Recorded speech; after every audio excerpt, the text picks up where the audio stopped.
Good morning, Sun City residents.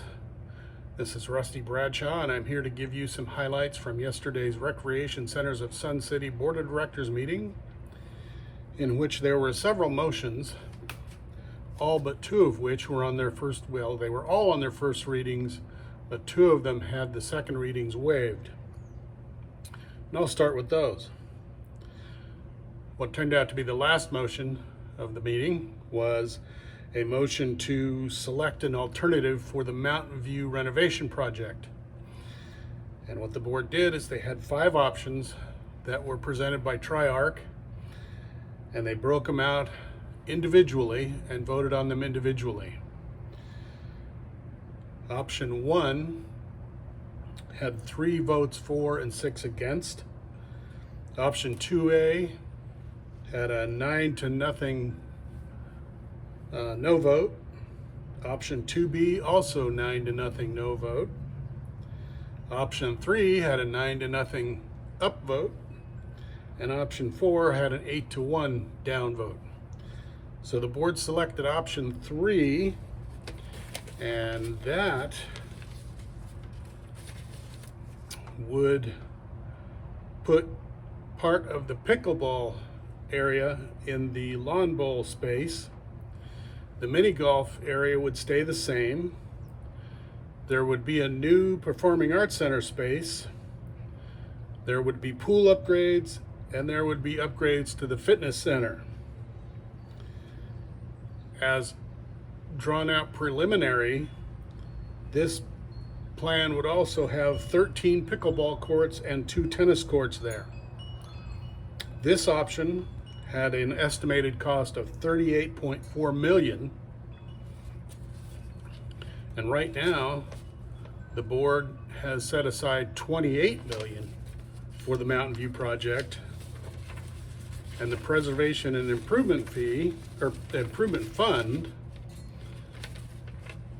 currently at the end of August, had a balance of $39.7 million, and the Mountain View project would be funded through the PIF. Now this motion again passed 9-0 for option 3, and to get things started, Steve Collins made a motion to waive the second reading of this motion. That passed 7-2, so now they're going to send it to the design phase, and as Steve said, it's time to put our big boy pants on and get this job done. It's been argued over for, some would say 20 years, definitely 10, and had it stopped a couple of times. One got slowed down because of COVID, another one because several people had their own agenda and wanted something different, so it completely got redone. And here we are now, we're moving on to the design stage. The other motion that had the second reading waived was a motion to, the golf fees were set to increase October 1st. And this motion would have waived the increased fees and kept the current golf fees until the end of this calendar year, December 31st. That motion passed 9-0, and the motion to waive the second reading also passed 9-0.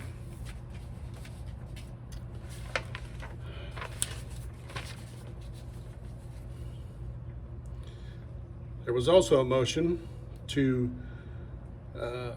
recommend a recommendation from the Long Range Planning Committee to amend Board Policy 24 titled Preservation and Improvement Fee, Capital Improvement Fee, and Collection, Section 1 titled Preservation and Improvement Fee, Paragraph D titled Projects Funded from Preservation and Improvement Fund. And the change on this would increase the minimum amount of dollars for a project to be funded by the PIF, increase it from $300,000 to $500,000. This was suggested due to inflation, but there was some elongated discussion about this, and eventually a motion was made to postpone this until the next meeting in October to allow for further study.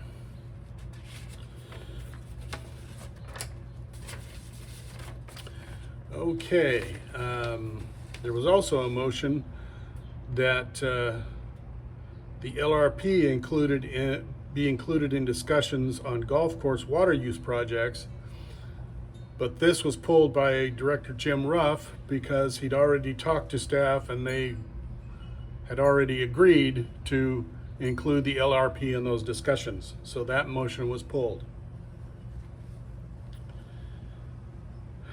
Another motion based on a recommendation from the Long Range Planning Committee was to approve the LRP's 2026 PIF forecast.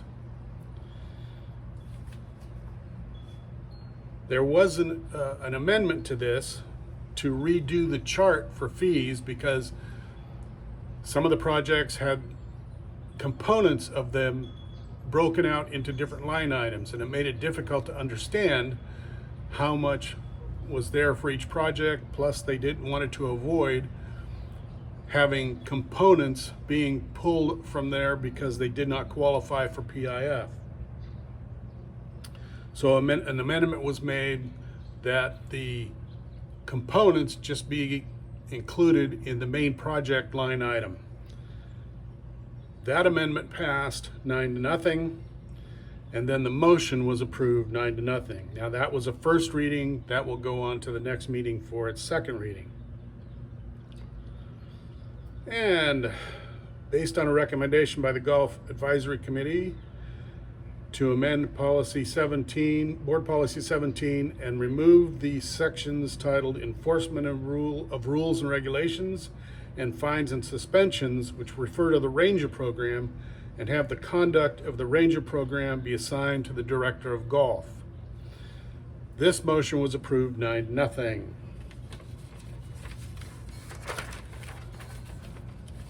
Okay, and in some comments, Tom Foster mentioned that they had narrowed down the possibilities for a new general manager quite a bit. He said that there were a lot of excellent candidates. Interviews were done yesterday afternoon with some of the candidates, and they hope to have a decision made and make an offer to someone by next week. Okay.